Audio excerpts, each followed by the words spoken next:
Your Daily 180, 180 seconds of pure Bible study.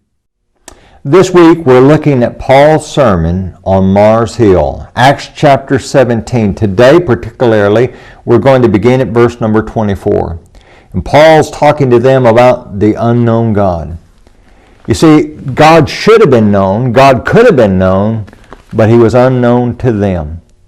And in verse number 24, he has this to say, God who made the world and everything in it, since He is Lord of heaven and earth, does not dwell in temples made with hands, nor is He worshipped with men's hands as though He needed anything, since He gives to all life, breath, and all things.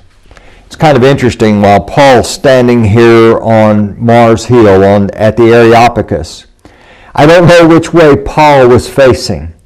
But I can almost imagine him facing the crowd, and just over his shoulder would be the Acropolis. The Acropolis can be viewed from Mars Hill. And on the Acropolis there are several shrines and buildings there. The most significant of them would be the Parthenon. And inside the Parthenon is the image of Athena. It's really interesting. You can go to Nashville and you can see a replica of the Parthenon. And even inside, back in the 80s, they commissioned an artist to recreate the image of Athena.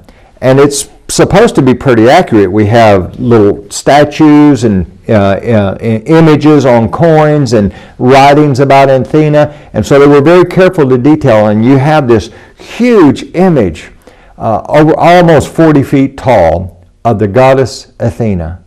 And I can almost imagine Paul as he's standing there, and maybe he points back and he says, God doesn't dwell in temples.